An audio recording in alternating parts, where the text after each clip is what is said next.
दोस्तों domain name by करने के लिए सबसे पहले हम लोग जाते हैं अपने गूगल क्रोम में और सर्च करते हैं GoDaddy।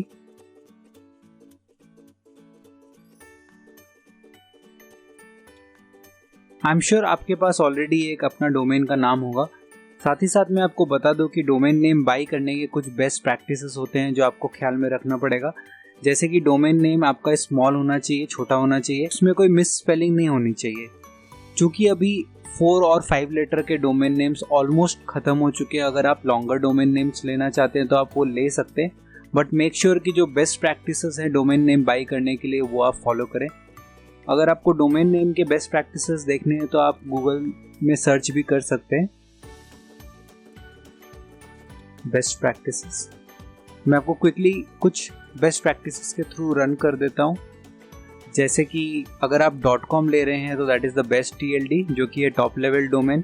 आप चाहें तो आप .in भी ले सकते हैं, क्योंकि .in एक इंडियन एक्सटेंशन है, वो भी बहुत फेमस है और इंडिया में वो हाईली रैंक करेगा .com से ज़्यादा। बट आपका अगर प्रोडक्ट ऐसा है जो आप वर्ल्ड वाइड उसको सेल करना चाहते हैं या आपका बिजनेस वर्ल्ड वाइड कनेक्शंस है, तो बेटर है आप .com डोमेन ही लीजिए। साथ ही साथ कीवर्ड और लोकलाइजेशन का आपको ध्यान रखना पड़ेगा कि आप किस तरह के वर्ड्स यूज़ करते हैं, क्या आपकी ऑडियंस उसको रिलेट कर सकती है कि नहीं, उसका आपको ध्यान रखना पड़ेगा। ज़्यादा डिफ़िकल्ट स्पेलिंग नहीं होना चाहिए, सिंपली आप उसको बोल सके, शॉर्ट एंड स्वीट होना चाहिए, ठीक है। साथ ही साथ आप इजीली उसको कम्युनिकेट कर सके, उसके लिए आपको उसको शॉर्ट रखना पड़ेगा। 6th पॉइंट है कि आप अवॉइड करिए किसी तरह का लेटर, कोई हाइफन, कुछ ऐसा जिसके वजह से वो थोड़ा कॉम्प्लिकेट हो जाए, आप फ़ोन पे किसी को न बता सके, आपको एक्सप्लेन करना पड़े कि हाँ if you are calling it 7 तो वो डिजिट वाला 7 है, ना कि SEVEN है। सो इन सब चीज़ों का आपको ध्यान रखना पड़ेगा।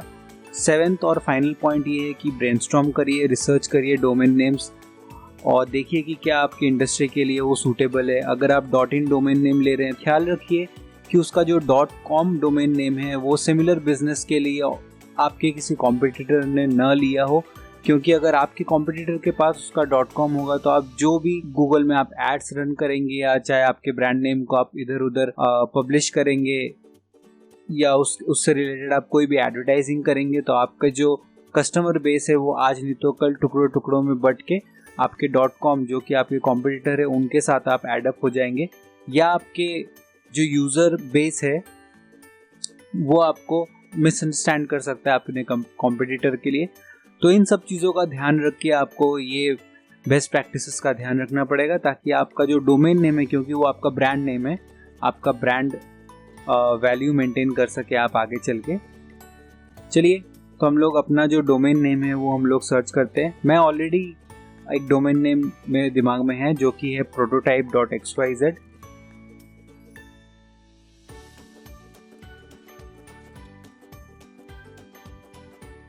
अभी देखिए मैंने आपको बताया था कि आप हाइफन नहीं यूज़ कर सकते हैं, बट चूंकि ये मेरा एक टेस्ट डोमेन है, मैं यहाँ पे सारे वो टेस्टिंग करता हूँ और टेस्टिंग करने का मैं प्लानिंग कर रहा हूँ कि जो भी इसमें टेस्ट एंड ट्रायल होगा ये यूज़र फ्रेंडली मुझे रखना नहीं है, क्योंकि अल्टीमेटली ये किसी मेरे यूज़र्स को दिखना नहीं है डोमेन नेम, ये सिर्फ मेरे टेस्ट पर्पसेस के लिए है। और इसीलिए मैं ये जो TLD है मेरा, वो जो मेरा डोमेन नेम एक्सटेंशन है वो मैं यहाँ पे XYZ यूज़ कर रहा हूँ।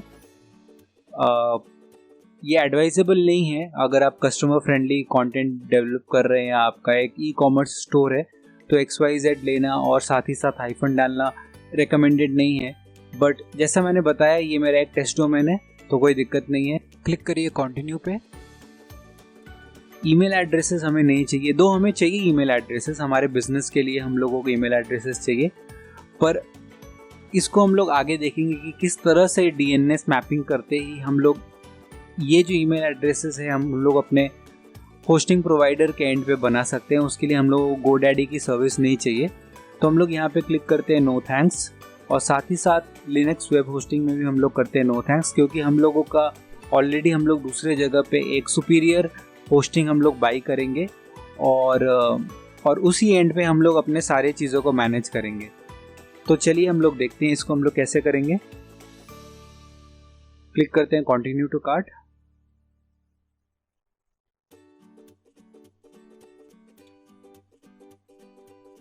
GoDaddy के कुछ ऑफर्स भी होते हैं और उनका एक अलग से पेज भी है प्रोमो के लिए, जहाँ पे वो प्रोमो कोड्स वगैरह देते हैं, तो आप वहाँ पे भी चेक कर सकते हैं अगर कुछ ऑफर्स, करंट ऑफर्स चल रहे हैं तो। बाकी भी बहुत सारे वेबसाइट्स है, बट मैं मोस्टली रेकमेंड करूँगा आप in.godaddy.com के प्रोमो कोड्स देखें, क्योंकि यहाँ पे ही आपको वो प्रोमो कोड्स मिल जाएंगे जो एक्चुअली वर्क करते हैं। अभी यहाँ पे एक प्रोमो कोड देखिए दिखा रहा है न्यू प्रोडक्ट पे। मैं फटाफट से यहाँ पे इस कोड को अप्लाई करके पेमेंट कंप्लीट कर देता हूँ, फिर हम लोग चलते हैं होस्टिंग बाय करने। तो होस्टिंग बाय करने के लिए दोस्तों आप जाओ पहले SiteGround पे। SiteGround में जाने के बाद हम लोग यहाँ पे क्लिक करते हैं, जाते हैं होस्टिंग पे। हम लोगों को क्या होस्ट करना है, हम लोगों को वर्डप्रेस होस्ट करना है। अगर आप वर्डप्रेस होस्ट करते हो, फॉर एग्जांपल आपका अगर एक वेबसाइट है तो आप स्टार्टअप प्लान ले सकते हो, बट मैं ये गेस कर रहा हूँ कि आप एक से ज़्यादा वेबसाइट बनाओगे, क्योंकि आपके बहुत सारे ऐसे क्लाइंट्स भी होंगे, आपकी मल्टीपल वेबसाइट आज नहीं तो कल हो ही जाएंगे और प्राइस में ज़्यादा डिफरेंस नहीं है। तो मैं रेकमेंड करूँगा आप ग्रो बिग प्लान ले। और ग्रो बिग प्लान के लिए अगर आप लेंगे तो इसमें आप अनलिमिटेड वेबसाइट होस्ट कर सकते हो। 20 GB का स्पेस है, वेब स्पेस, मतलब आप इसमें अपना फाइल्स रख सकते हो। एक इन्होंने एस्टिमेट किया है कि आप इस प्लान के अंदर अराउंड 25,000 अगर मंथली आपका विजिटर्स का काउंट हो तो this should be good to go. Unmetered traffic है आपका, चाहे जितना भी बैंडविड्थ यूज़ हो। साथ ही साथ वर्डप्रेस इंस्टॉलेशन आप इजीली कर सकते हो। ऑटो अपडेट्स है, आपको इसमें SSL सर्टिफिकेट मिल जाता है, तो आपको उसके लिए अलग से पे नहीं करना पड़ता। कई बार क्या होता है, आप कहीं और से होस्टिंग अगर बाई करते हो तो वहाँ पे SSL सर्टिफिकेट के लिए आपको अलग से पेमेंट करनी पड़ती है। यहाँ पे वो सब इंक्लूडेड है और सिर्फ एक वेबसाइट के लिए नहीं, अनलिमिटेड वेबसाइट्स के लिए आप SSL सर्टिफिकेट लगा सकते हो। अभी जैसे यहाँ पे देखो, आप यहाँ पे लॉक का सिंबल आ रहा है, वो SSL सर्टिफिकेट है। तो इससे आपका जो वेबसाइट है वो एक सिक्योर्ड होस्टिंग में है और एंड टू एंड इनक्रिप्शन रहता है आपके और यूज़र के बीच में। तो चलिए मैं क्लिक करता हूँ गेट प्लान में। गेट प्लान में क्लिक करने के बाद I already have a domain. Domain name हमारा क्या है, prototype.xyz। तो दोस्तों आपको यहाँ पे ये डिटेल्स भरनी पड़ेगी। ये ईमेल और पासवर्ड आप ध्यान से भरिए, क्योंकि इसी के बेसिस में आपका लॉगिन डिटेल्स रजिस्टर होगा। साथ ही साथ कंफर्म पासवर्ड, ऑब्वियसली जो पासवर्ड आप यहाँ भर रहे हैं वो यहाँ पे आपको कंफर्म करना पड़ेगा। आपके बेसिक डिटेल्स, आपका पेमेंट इन्फॉर्मेशन, और बाय डिफ़ॉल्ट जो आपका डेटा सेंटर है वो सिंगापुर में सेलेक्ट होता है, क्योंकि सिंगापुर क्लोजेस्ट है इंडिया के। अगर आपके ज़्यादातर कस्टमर्स दूसरे जगह पे बिलोंग करते हैं जैसे कि US वगैरह, तो आप यहाँ पे भी इसको चेंज करके आप यूनाइटेड किंगडम, US या यूरोप अपने कस्टमर के हिसाब से सेलेक्ट कर सकते हैं। आपको मैं डेटा सेंटर के बारे में थोड़ा सा और अपडेट कर देता हूँ। डेटा सेंटर का बेसिक आइडिया ये है कि जहाँ पे भी आपके कस्टमर, सबसे ज़्यादा कस्टमर बेस आपका लोकेटेड है, आप अपना डेटा सेंटर वहाँ से क्लोजेस्ट रखिए। जो लेटेंसी है, जो टाइम है डेटा ट्रांसफ़र में, और जिस तरह से आपका वेबसाइट जितनी स्पीड में ओपन होगा वो इसके हिसाब से वो डिपेंड करता है। तो चूँकि सिंगापुर क्लोजेस्ट है, मैं इसको सेलेक्ट कर लेता हूँ।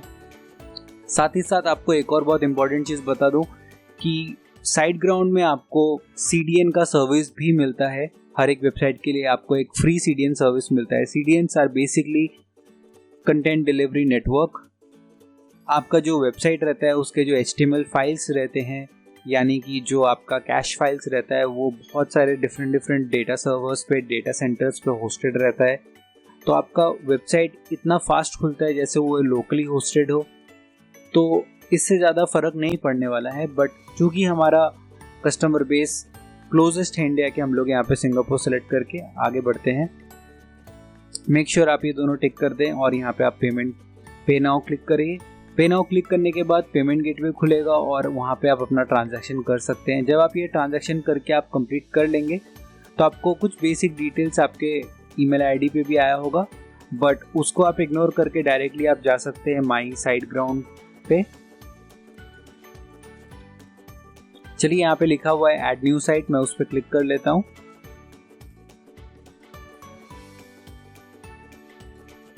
So new domain, existing domain और टेम्परेरी डोमेन। अगर आपके पास डोमेन नेम नहीं है तो आप for the time being temporary domain में क्लिक करके भी अपना वेबसाइट स्टार्ट कर सकते हैं, उसको पब्लिश भी कर सकते हैं, होस्ट कर सकते हैं। बट चूंकि हम लोगों के पास ऑलरेडी एक डोमेन है, हम लोग वो सेलेक्ट कर लेते हैं। मैं क्लिक करता हूँ न्यू डोमेन। जो हमने बाई किया था वो डोमेन नेम हम लोग यहाँ पे टाइप कर लेते हैं। डोमेन नेम टाइप करने के बाद कंटिन्यू दबाइए और एक नया लॉगिन सेटअप करिए। सो बेसिकली ये जो लॉगिन आप सेटअप करेंगे ये एडमिनिस्ट्रेटर अकाउंट बनेगा।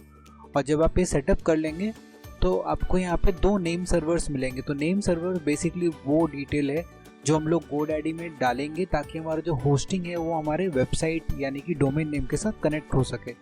तो मैं फटाफट से कर लेता हूँ। दोस्तों GoDaddy में लॉगिन करने के बाद आप अपना डोमेन सर्च करिए।